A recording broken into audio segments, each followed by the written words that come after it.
ask you a question. What drives you? What drives me, I kid you not, it's the principle of Jesus. Be kind, be loving, give as much as you can. And I feel like I have capacity. Incubating talent and also giving back and recognizing hard work.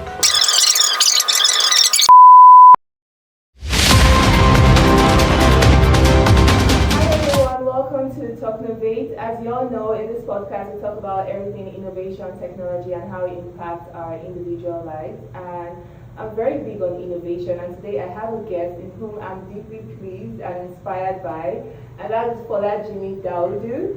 So a little bit about him. He's the founder of Vault Hill. He's also a global innovation ambassador. Beyond that, he's a global speaker. He has spoken in global tech events like COP28, at Saudi Arabia, the summit in South Korea. Summit in South Korea, and then many other things. But beyond all this, he's also like a philanthropist. So he launched the Folajimi Awards at Babcock University, where students from science and technology, 5 departments within there, they get awarded, and that is just amazing. So a little bit about how I met this amazing human being here.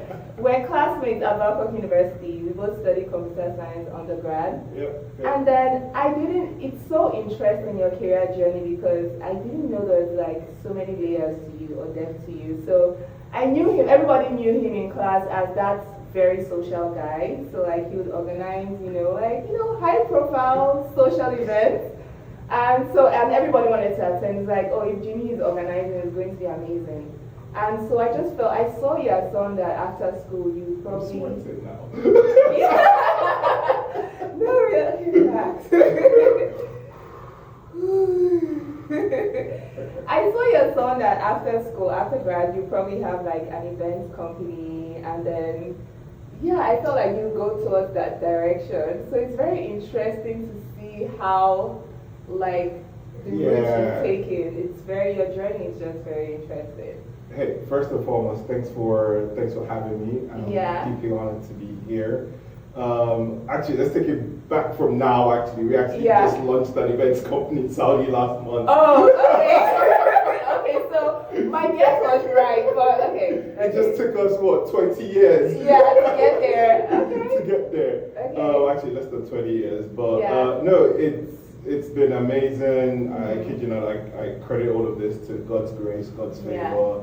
My amazing team at Vault Hill, Hilda and Safira. My wife, my family, my kids, my friends.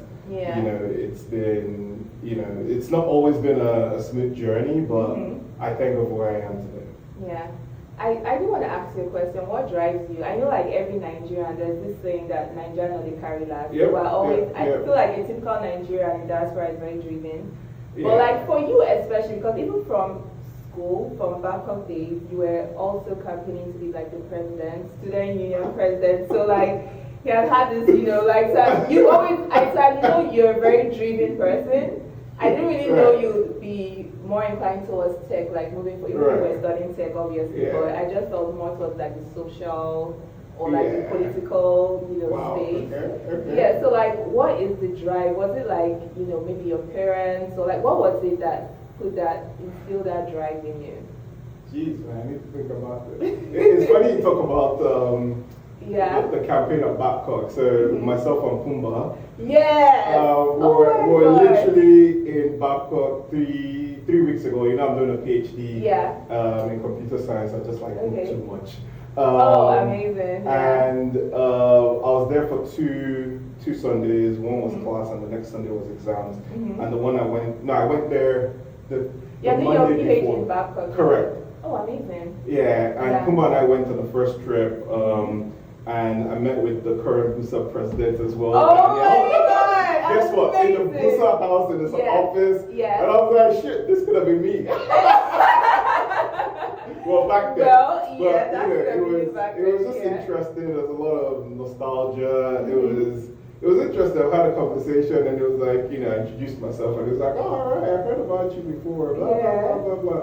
But, what drives me, I kid you not, it's a very deep and broad question, but I'll summarize it. I think it's it's the principle of Jesus. Be kind, be loving, you know, give as much as you can. And I feel like I have capacity, whether it's mental, physical, spiritual, and I feel like, you know, I thank God for strength. Like, I keep getting to do more.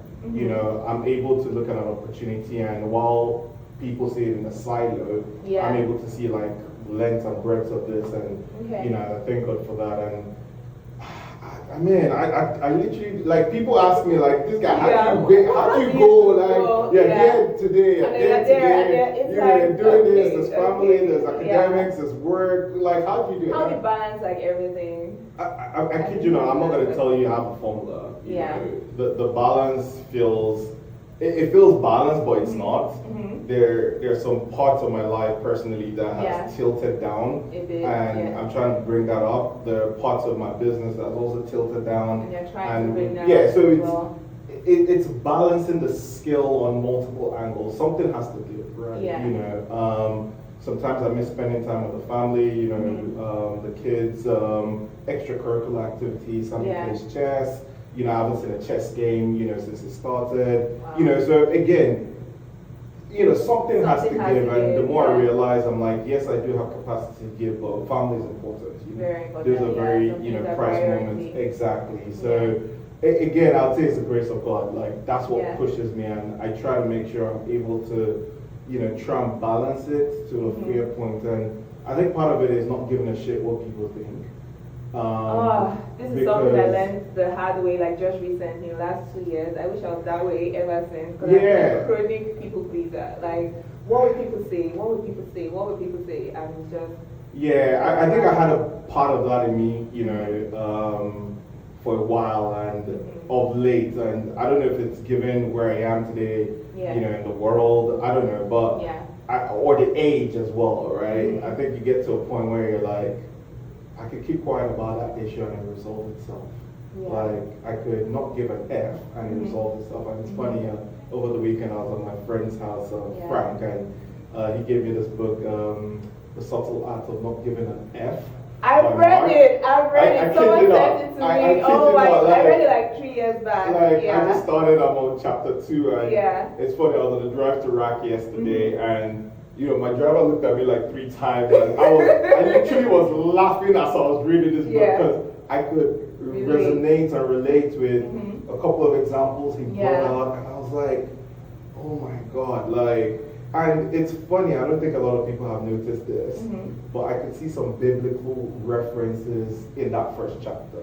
Yes, you know, absolutely. I usually tell people, or rather, like, recent years I found that if you are the kind of person who you are easily moved by what would people say, you can't even be a Christian, because many times the Holy Spirit will call you to do certain things that might seem controversial, and then you have to have that boldness to just go for it regardless. I kid you not, like, I've been at that crossroads too many times. I wouldn't say every day, but the times I'm at that crossroad every now and again, and a point in time I forget that I need to put my trust in God, and I start stressing, getting anxious, you know, talking about it so much that I hear different opinions, and I'm like, Jimmy, why? Like, you know this will get resolved, God will come through. And it's funny, it goes back to, I think in November last year, some guy, Said, who is now the co-founder of our events company in Saudi, reached out to me on LinkedIn to invite me for an event called B-Bang, you know, to speak in Saudi. And I was like, oh, okay. I first checked them out, and I was like, I looked at the website, everything was in Arabic. I was like, okay, well, I'm trying to, you know, do stuff in Saudi. It's an opportunity. Let's, you know, check it out. And I took a few days to think about it, and I came back to them. And it was funny because at that time I was doing this 4 weeks program called the Field Program with Dubai Future Foundation. And bless him, Dr. Kasimi, or call him my father now, but he had already said to me during my interview. The funny thing is my last interview for that field program, I had it in, wait for it. I had it in the Spanish ambassador to Spain in South Korea's toilet. Wow. Oh my God. I was just like, wow. I kid you not. I thought you were going to be like, I had an interview like in a strip club I'm like, okay. I really wanted to get into this program, and I was late for it, and I got invited to the ambassador's residence last minute, and made it happen. And I was going to have it, I got it. And I remember in that interview, Dr. Kasim was saying, Jimmy, it's 100% attendance, blah blah blah. So this Saudi trip would have made my attendance about 90%, and I was like, I worked it out with the organizers to speak on the Friday. Okay. So I was planning to fly out on Thursday evening, come back on Saturday, right? And then I replied them the week before. They sent me a spreadsheet. It was business class from Dubai to Saudi. It was a 5-star. It was a 5-star hotel. I was like, hey, I'm loving it, right? Yes. Next on Tuesday, while I was in, the room with this with the field program, I get an email from them saying, hey, we'd like to invite you to, the private tour of Alula. So Alula is one of the it's almost like it's a different town in Saudi Arabia. So think of it as Ras Al Khaimah, think of it as Tinapa and Calabar, for example. So imagine coming to Lagos, Abuja, and then flying to Calabar. By the organizers. And I looked at the agenda and I saw something. I saw private jets. I was like, I was like, let's go. So jumped on that. They extended the duration of me being out there by an extra 2 days, so my attendance actually dropped way more than 90. But my God! I was like, guys, I'm sorry. I graduated, and Dr. Q, hey. But what I'm getting at with this story is, I think when I was even on that private jet, posting pictures and all of that, I think I had like £200 in my account. Wow. Like, it wasn't one of those, there are millions of these guys' accounts balling now, blah, blah, blah. I get it. And I just want, for me, it was the grace of God. Like, I kid you not, I'd say since the middle of last year, there are a lot of things that I've looked back and seen God's hand in it. Like, things that I would have thought, how do I pay for this, or how do I get there? And literally, it sorts itself out. Like, you know what I was telling my sister? So I got laid off my job last year at some point last year. Yeah, thank you. So, but I told my sister that my brokest period in this country, this city, has actually been my bougiest period in the city, because I've been getting invites like high profile places, like VIP tables, like, and I'm like, and it's free, like I'm not paying for it. And I'm like, no one will believe that I'm going through whatever, because if you look at my stories, be like, okay, I'm living the life. But it is absolutely, grace of God. absolutely. There are loads of stories on this entrepreneurial journey, but hey, it is what it is. And that brings us to my next question. So, one of the inspirations behind me starting this podcast, for years back, I've always been interested in going into entrepreneurship and entertainment.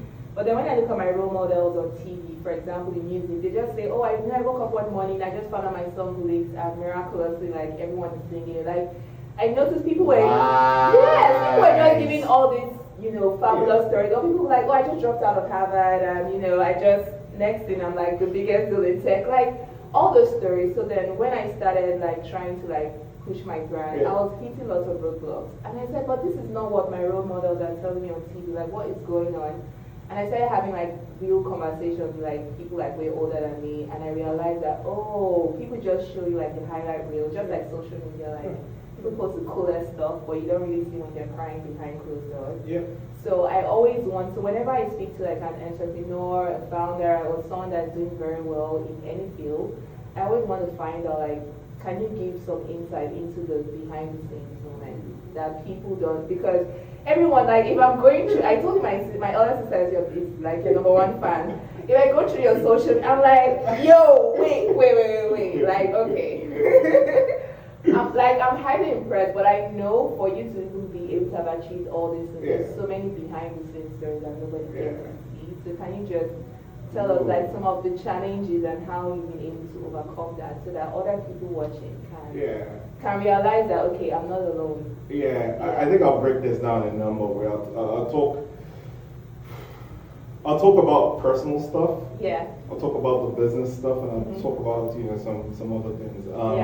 So business-wise, I keep saying to almost everyone I talk to on the next level, like outside of the surface, like when you see people announce, hey, they raised $5 million, Series A, 10, blah blah blah. I'm like, we need to start celebrating the scars behind that. So it's not, I mean, don't get me wrong, those successes are amazing to see. Yeah. But let's see successes of, shoot, my co-founder sued me to court and were able to litigate and settle. I paid X, but this was a huge moment in my life. You know, it almost cost me my family, my marriage, my health, all of that stuff, right? Or burnout, you know, mental health, right? You know, we had this bid to submit, we had this community we had to please, we had this investor chasing us, we had bills from the company, we had some loans. Like, it's like, that's a lot. Because those things happen. You know, it does, exactly. It's like, you know, you're owing, even the most successful companies out there, you know, have bank loans or, you know, debts, right? Whether it's an equity debt or whatever it is, you know. So, again, there's always pressure on every side, and I think I was reading somewhere, I can't remember, that, you know, someone was like, you must be mad to actually start your own company. Like, you know, you must be like, I say to people that leave 9 to 5 to try and do what we're trying to do, because I'm not saying we're doing it, we're still trying, is don't, man. Like, don't leave a 9 to 5. You need to have some form of sustainability. Like 9 to 5, let's break it down, right? So if you're a project manager in an IT company, right? You're technically working, apologies for this, you're technically working on a project or a couple of projects, and you're working on deliverables, you're working on one thing or 2 things or 3 things. You're not having the thought of, where's the next project coming from, i.e. revenue.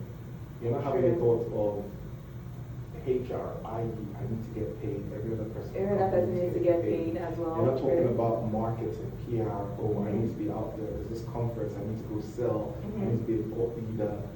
You know, all of that is not in your purview, right? But the moment you step out of that comfort zone where you have other people in the organization doing that, and you go, hey, I want to be my own boss, you know, you're literally wearing like 10 hats.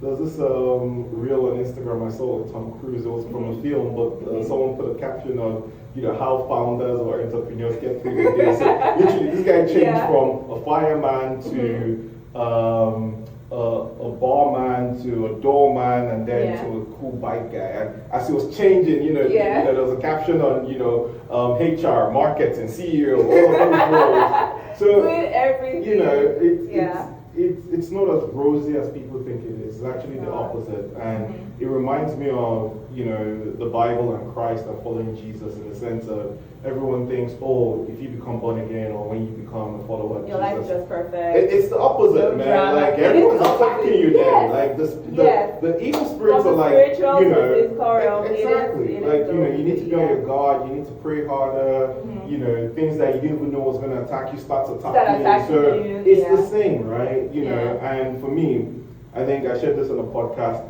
last year when I was on Finance for Founders with my good friend Sam Olajala. And we're talking about when I had an employee that we had to restructure out of the organization back in 2023, when we had the first financial crisis or challenge, and we had to let 9 people go at once, and then 3 months later we had to let another 9 people go. Oh my God. And one of them took us to court. We were in court for like 2-3 years. That got me into a travel ban, a freeze on my license, freeze on my business account. I was literally, so last year, February, I was literally supposed to be on the main stage at Leap, and I missed that because of the travel ban. Like, I got to the airport still thinking, hey, I'm still going to make it. And they go, oh, you have an APB on your passport. I'm like, oh, this sounds like the CIA. Like this is serious shit. You know, and that happened, and as God will have it, you know, God, summary, God sorted it out. Yes, I missed that opportunity, but I was able to still get to Riyadh, I think 2 days later. There was a lot of faith, there was a lot of prayers, there was a lot of intercession, and, you know, like literally I saw God come through, and, you know, behind the scenes, I'm like, who am I, man? Like, I'm just this kid from Ogba, Lagos. How do I deserve this? Like, you know, so I'm grateful and thankful every day. And for me, it's those scars that make me remember that in each of this, I can tell a story that reflects a testimony that has impacted or impacts people, right? And it also shows you that the hand of God is on your life. 100%. Yeah, and 100%. then when you face certain challenges, certain things come up in the future, you're like, you know what, I've been able to get over that, like get worse, like right? yo, like, and like that's I'm why good. I kid you not, like, again, I'm going through a season in my life where I'm starting to get anxious, and then I come back to myself and I get upset at myself, and I'm like, why are you being anxious? Can you just remember? Like you've been through worse than what you're trying to decide, what you're trying to do. You've been through worse, and you're sweating over this. Like, are you forgetting there's a God? Are you forgetting that Jesus is your father? Like, God is my daddy. Like, why? So. Again, I'm human, right? So like human, we all have those moments. Like even Jesus on the cross was like, Lord, like what's going take this from me, So I do get it. Like we all have those moments. And thank you so much for sharing that, like the travel ban, like everything. But somehow, thank God, it got sorted out. Because like most people don't share this part.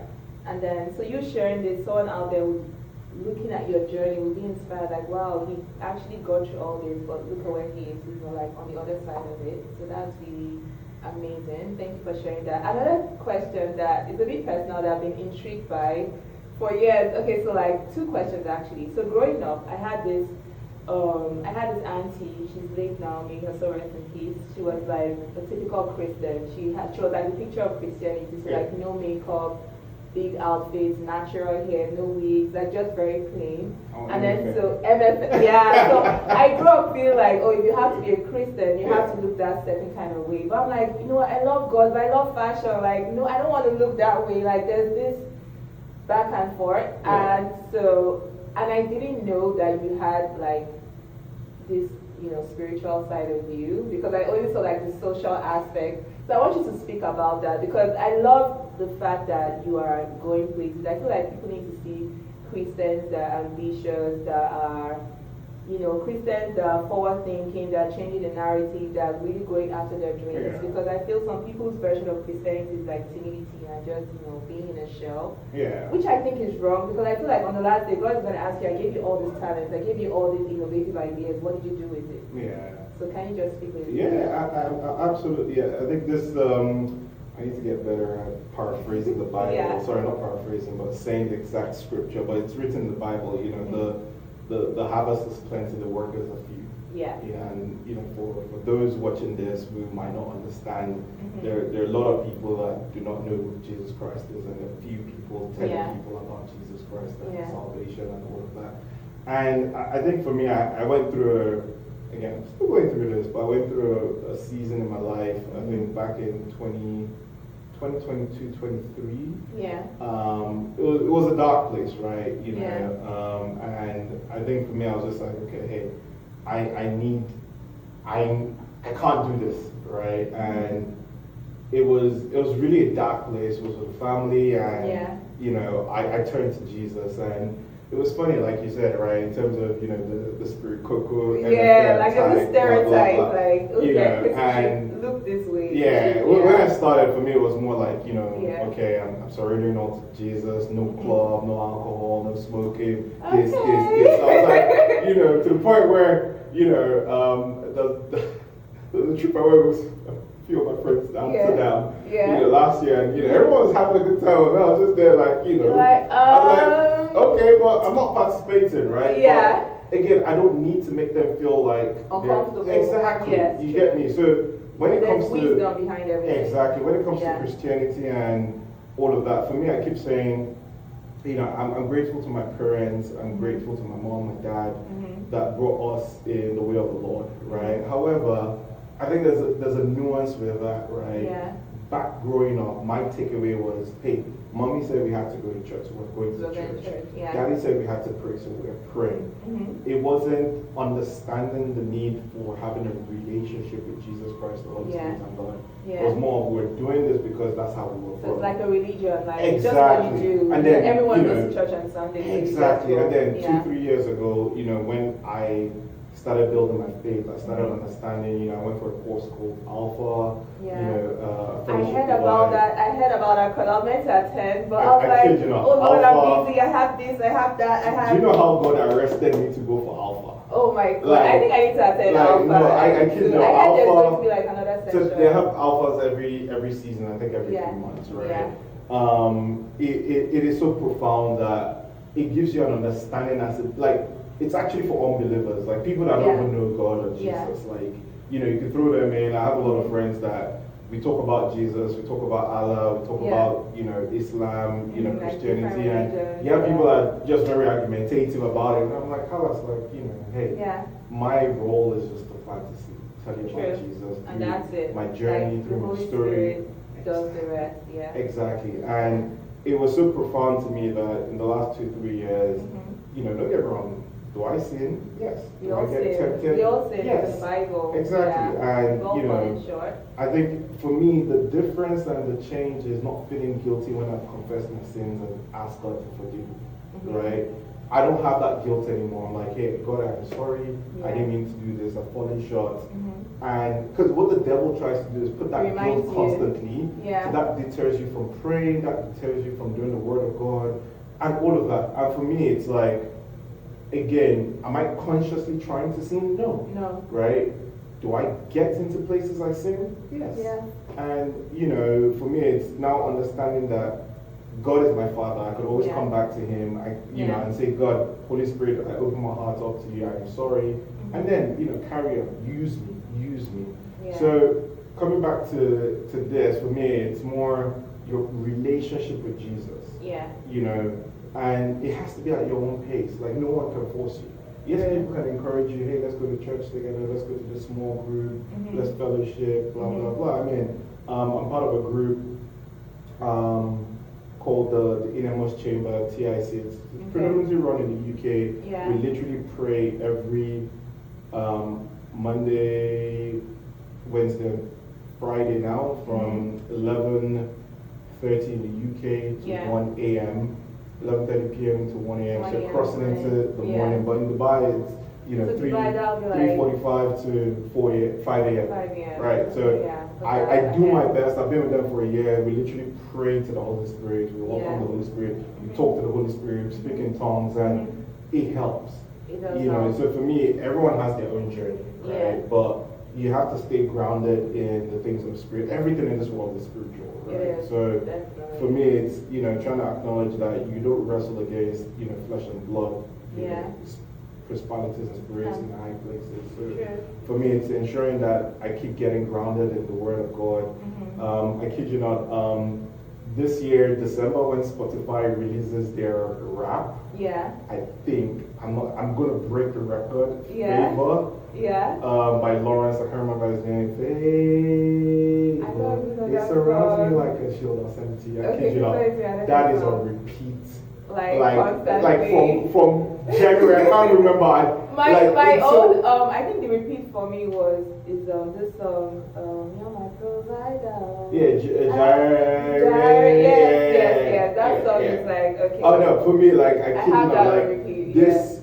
Like I connect to the words, I connect to the tone, like in the gym and my AirPods, that's playing on repeats. Like I'll send it to you, you love it. So I have a personal question which I'm going to link to this, and then we move forward to like AI. Right. So in Africa, in Nigeria, like there's this stereotype people usually say, like if you come from like a decent family, like an affluent family or whatever, like the kids are usually not serious, they just want to play around and stuff.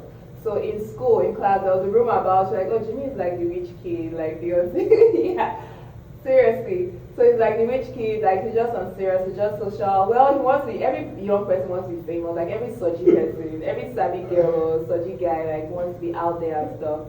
So like that has been like that perception. So when I start seeing like in very serious spaces, like I still have subconsciously, I still have that stereotype mindset. So I'm like, it's just like, for example, Davido, like he comes from like a great family, but he's so hardworking, like he has done so well for himself. When I see in certain serious spaces, I'm like, wait, is it the Jimmy that I used to know? Like, what is going on here? So, can you like speak a bit about that?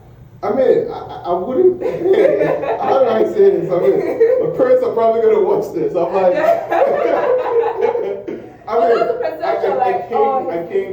I came from a family that provided the basics. Yeah. I wouldn't say we're you know, the richest and all of that. We didn't have a house of banana. I was in Keja, I was in Ogba. You know, but my family ensured I was provided for. You know, my dad is very big on education.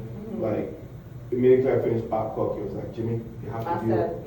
Master. PhD. Just like my dad. Oh my, can I shock you? Okay, so my dad was a professor. Like, so he went to Harvard and all that, so he was big on that. And then so when I finished, like, I remember I was like, God, I need to finish it. I can't go home with anything less than a 2. My dad would kill me literally. And then I went to my dad, I was like, so dad, my dad looked at me, he's like, I had high hopes for you, I meant to finish the first class, but like, he's in a very like, disinterested way, and he's like, well, but I see your drive, you go far in life, like that's what he said.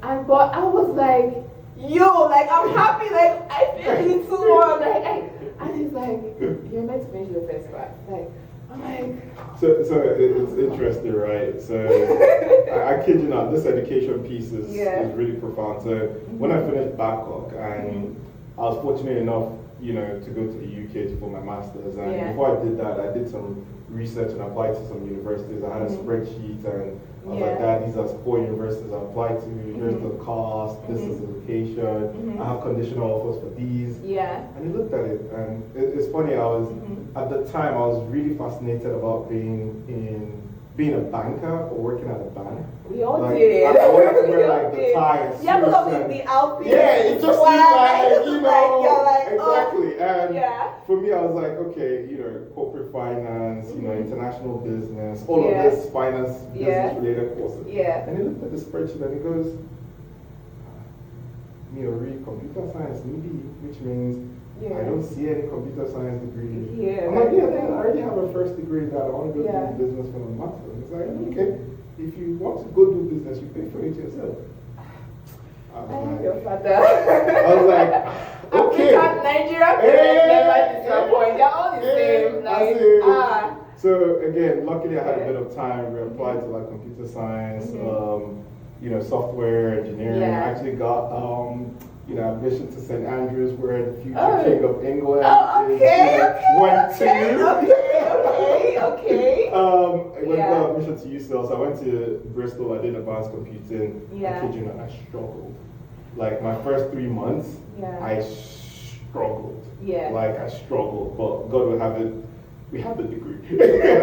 But coming back to your question, again, I didn't come from an affluent family, right? My folks were well-to-do. You know, my mom was. She retired as a chief magistrate in Nigeria. You know, my dad had, you know, worked with the World Bank back in Edo States, and you know, that you say that you're being humble. This is humility. This is not humility. This is humility. This is humility. I mean, they worked hard. No, but I get what you mean. It wasn't like you're like. It wasn't like my dad had an oil block. I get what you mean. You know, and you know, they prioritized us, like education. You know, I wasn't the one that traveled. You know, we didn't travel to the UK every summer. You know, I think the first time I traveled was for my brother's grad, but again, that was like, hey, okay, first child is graduating from the UK. Everybody, you know.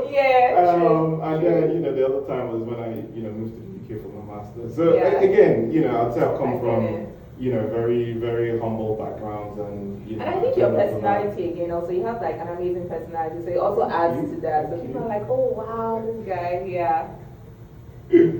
Thank you.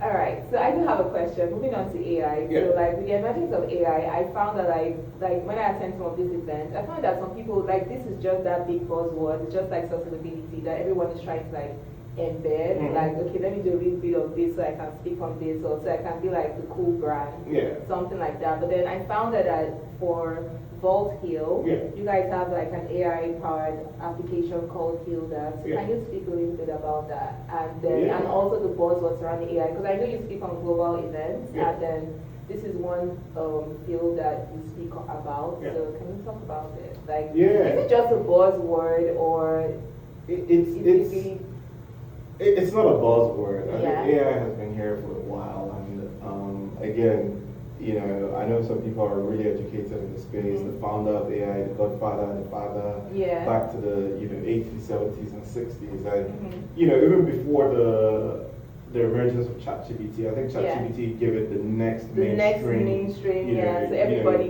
but most people when they hear of AI, they just think ChatGPT. Exactly. Yeah. I mean, prior to ChatGPT, if you had an iPhone, it's Siri, right? Yeah. Siri is technically AI. Like, true. tell Siri, hey, put a reminder for me to pray at 3 a.m. Siri does that. That's AI, right? But I think ChatGPT made it profound in the sense of if you had a smartphone or a smart device and an internet, like you don't need a subscription. You're good. You know, if you tell ChatGPT what you're thinking and ask it to do something, it does it, and then you make some tweaks. So I think artificial intelligence, while it might seem a buzzword, outside of the practical application of ChatGPT, every other form is a bit technical. And, you have the large language models, you have RAG, you have a whole lot of complexity, but think of it as it's a very clever and fast way of solving a problem.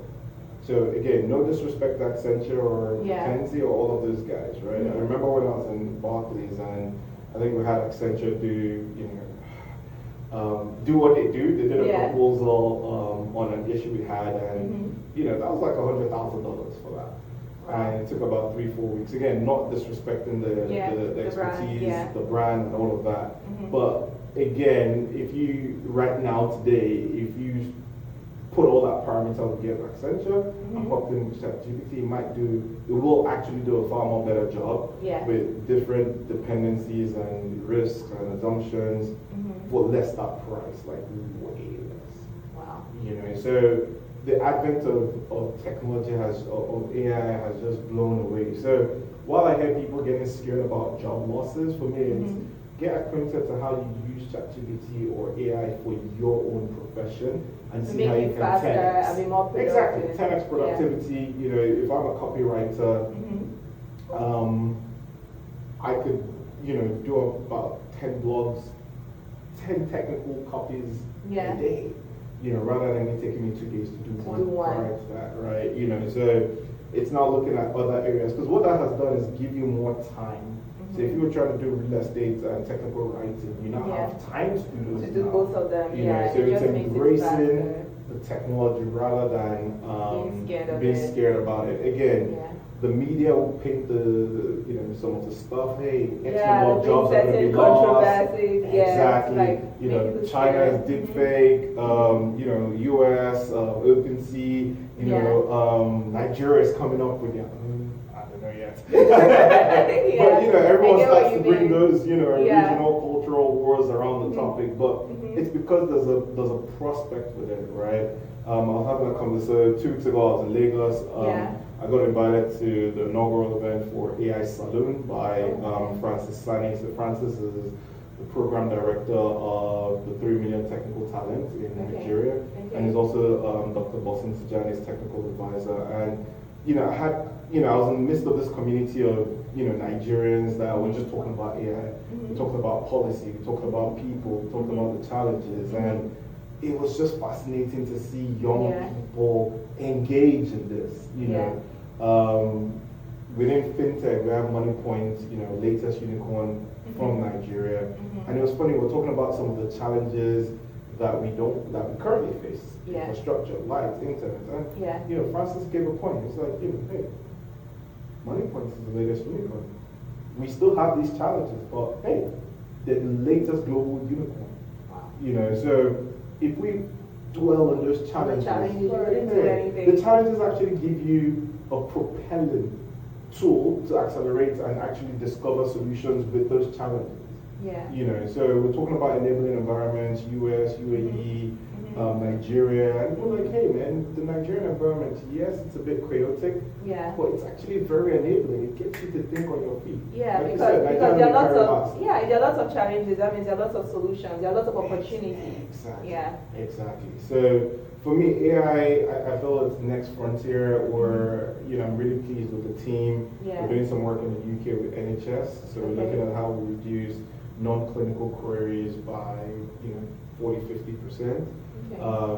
folks currently in the UK or patients in the UK struggle to get, appointment times. Yes, I heard that. People get asked like, what's the level of your pain, like stuff like that. Yeah, so anything non-clinical, prescription queries, sick notes, appointment booking, we're using AI voice agents and various channels, multimodal, to resolve those queries and, get patient satisfaction through the roof out there. Oh, that's amazing. So what about Hilda? Is that what Hilda does? So Hilda is the product and she is customizable. So in NHS we branded that as Elizabeth. We're talking to... that was sweet. My English name, my baptism name is actually Elizabeth. Oh, check you out.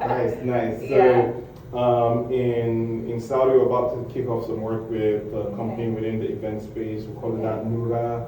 We're talking to Rakda about something, customer service, we're calling that Aliyah. So again, you could customize it exactly, and to also reflect the culture. Exactly, and the brand persona as well. Yeah. Okay, that's really amazing that you're doing that. So can you talk a bit about how you got into like global public speaking? Because like COP28, I was extremely impressed. I was like, oh my god, wow. I kid you not, it's favorite. And also, while speaking on like the global public speaking, do you ever have this imposter syndrome? Because there are some spaces I'm invited to, and I just feel like I'm not qualified enough. Like, are you really sure? 100%. Please talk about that. No, 100%. Again, I'll be honest about this. I think when we launched Voltail 2021. We raised some funds, and then 2022 we had a bit of a product and we had to go do roadshow sales and all that. And part of that, you go to an event and literally you pay to speak, right? So we paid, some money to speak. I remember the first...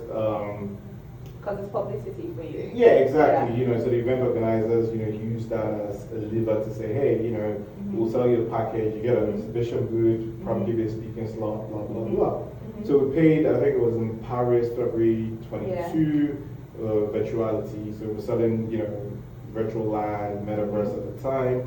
And, that was my very first live in-person public speaking. And how did that it's on YouTube, and there are a couple of things on that. One, I think I was like, 10 kilograms, more than I weigh right now. Okay, so I was definitely a bit insecure. I was using a lot of filler words, like 3 years, and now I can literally see the difference, right? And for me, I keep saying practice. I speak to my COO, Maria. Again, been encouraging her to do a lot more public speaking. You get better by time, just with anything you do. The more you do it, the more confidence you get, the more you learn. Shout out to Nick Merritt, one of our co-founders. Like Nick always had this analytical way of, looking at how I speak, and he goes, and I'm like, nah, Nick, get out of here! Like, don't tell me what I'm doing wrong. I like him. He's amazing. And Nick will break it down. Jimmy, this is how you should speak. And I'm like, but can I breathe? Exactly. But it does help.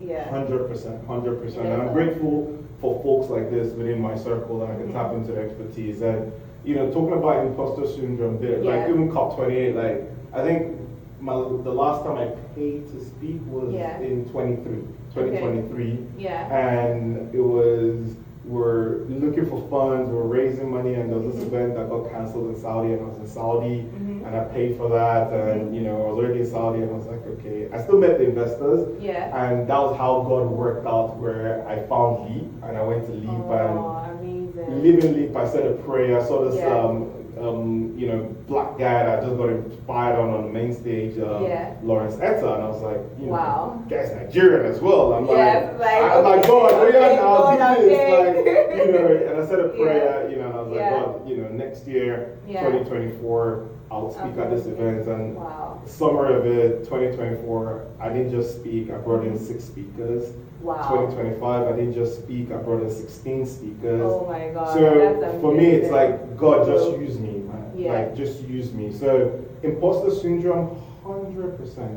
The times, even COP28, it was an AI and sustainability, and the AI part I got. The sustainability part, I was like, You know, so when I was going through the deck and, you know, playing it back to myself, I'm like, you know, when I was on stage, I was like, you know, I had 3 people, you know, one of my guys, Ogba, he works as a diplomat with the Netherlands Embassy in Nigeria, and he was there, I was recording, and he was like, and it was a space.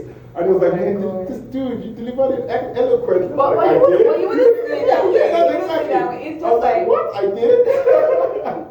You know. Yeah. I think for me, like, one thing I found really weird, I don't like watching myself on video or whatever, so I've done a bit of acting, a bit of video commercials, and then this podcast. So what I do, like, recently, when I put out stuff, I don't want to watch it, because if I see, I'm like, you didn't speak correctly, you didn't look right, you didn't turn this way, I don't want to, like, go through all that. But to be fair, you need to do that, you know, because it's hard. Because it is, but if you look at footballers, right, and coaches, right, they play the opponent's games for them to see how they play. And then when they're also training during their downtime, they also watch their own games, right? So you see how you play, how you pass, all of that. So in as much as yes, you might have that, I don't want to see this, but the times where you look back and I'm like, oh, I need to stop using filler words. You know, so it's good to watch it and you take away and exactly. Okay, that's amazing. Can you tell us a bit about your Folajimi Awards? How did that start? Like, what was the inspiration behind that? Wow, that. And what's the future of Folajimi Awards like? So that started 8 years ago, I think, or 7, 8 actually. Okay. And the idea was just giving back. Like I was like, hey, Babcock was dear to my heart. I think you know, like you said, my experience in university shaped a whole lot of what I am today, not just academically but socially, right? Yeah. You know, we had a events company, we did a lot of parties as well. We did a lot of good things socially. The Jimmy parties. It wasn't all white parties though, just in case you guys don't want to. But they were amazing, like, trust me.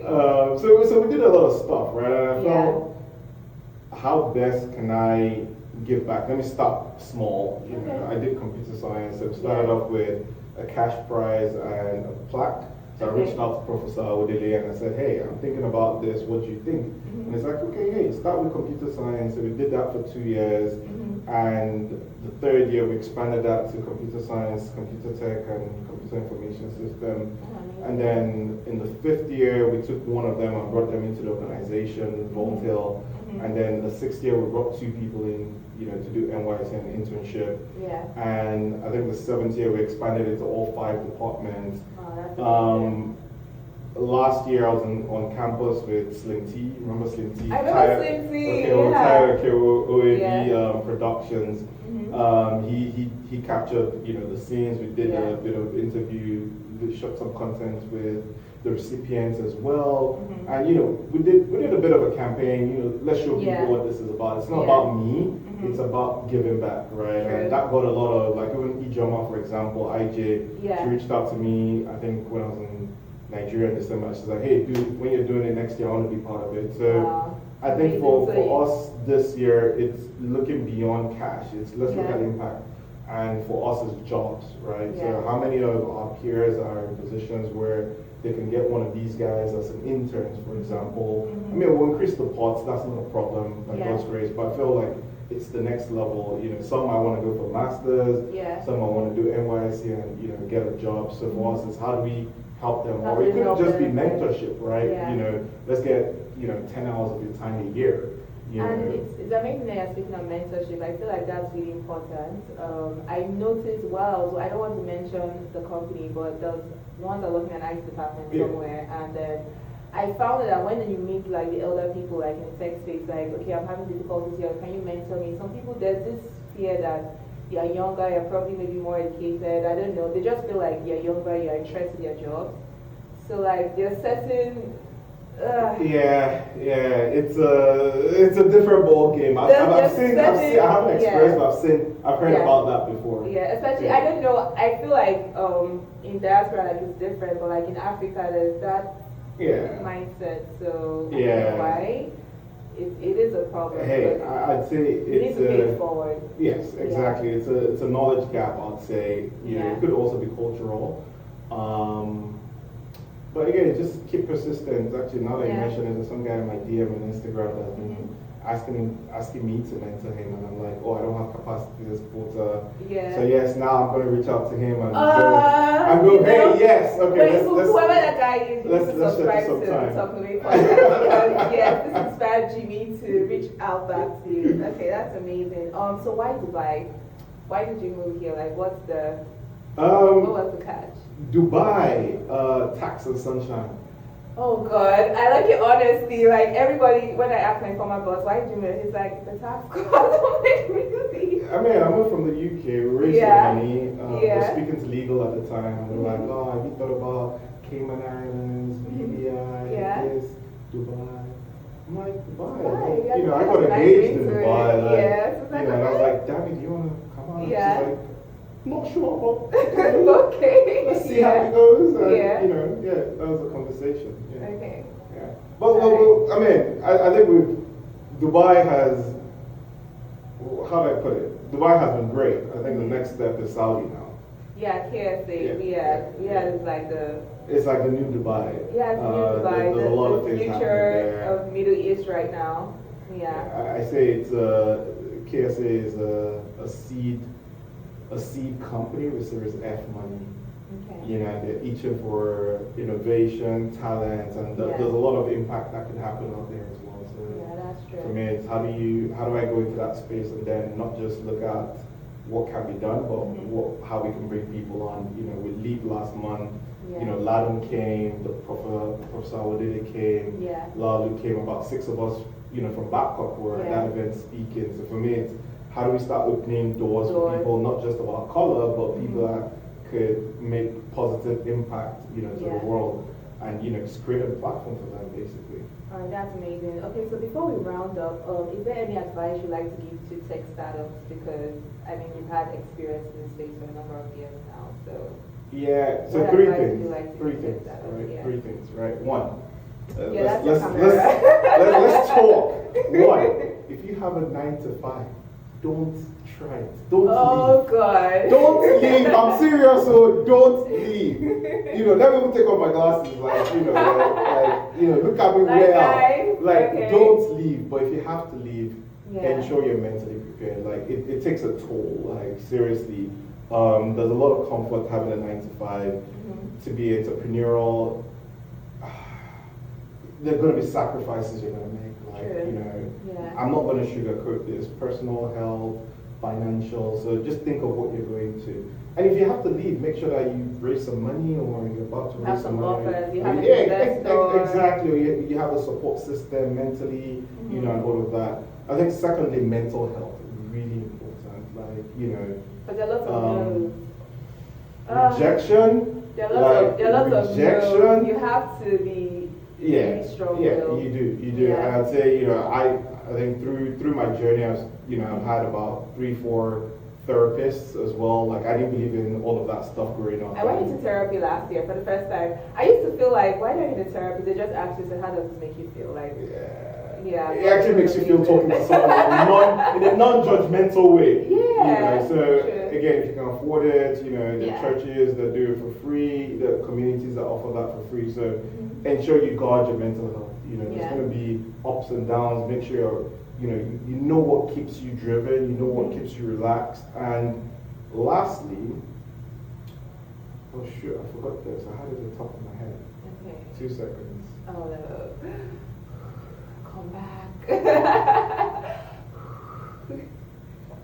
I think that those are the 2. The last one wasn't that important. It was important, but I can't remember. And apologies, but I think those 2, right? Being mentally prepared. The last is having. It ties back to the mental health, right? Having a community. If you're a startup founder in a pre-seed phase, look for someone in a seed phase. If you're a startup founder in a seed phase, look for someone in a pre-seed and a Series A, right? So you almost want to look at people that have done it and are yet to do it and learn, right? And lastly, contracts are important, right? And always look at how you exit. Look at the exit clauses, right? Everyone goes into even with purchases. Just check this out, right? If I want to buy something from Carrefour or Lulu, I tap my card and halas, I take my purchase. If I want to do a refund, it takes like 3-4 days. The refund is always a challenge. If you're getting into business, signing a deal, hiring a co-founder, look at the exit clause. Because when you get to the exit, it's like, shoot, like how complex is that? You know, and a lot of people fail to do that. So I'd say every contract or every agreement, look at the exit and you know, mentally prepare yourself that should anything happen, you understand you're in a safe place to exit and all of that. Yeah, I think that's important. When I was working in Sterling Bank, my boss used to like give contracts to like startups like you that had like major impact. It was like partnering with them. And then one question we'll ask them is like, what's like the exit clause? And I used to wonder like, why is he like being pessimistic? Like, but now I get it. Like it's it's important. It's very important. Absolutely. Absolutely. Wow. All right, thank you so much for thanks joining me on a Talknovate podcast. I'm very excited, and I really wanted you to be my first guest because you're the one that inspired me to start doing video. I started out doing audio, and I remember I had a conversation with you, and you were like, Ricky, you have to like do video, like have a studio, be more professional, like level up, seriously. And after I had that conversation with you, I still wanted to go like keep doing the audio. I was like, nah, I need to level up. I really need to like. Thank you. No, thanks. I appreciate it. I appreciate it. The level up of this podcast. So thank you so much for being our guest. And so, is there anything you like to like advertise? Like no, we've done all the selling in the podcast. Don't worry about it. So we're good. You know, we're good. All right, thank you guys. Please don't forget to subscribe, like this, share it with everyone. Drop your comments below. If you have any inquiries, please send an email to talknovate@gmail.com. If you want Jimmy to mentor you, you can just send an email to talknovate@gmail.com. I'm going to start charging for that now. All right, thank you guys.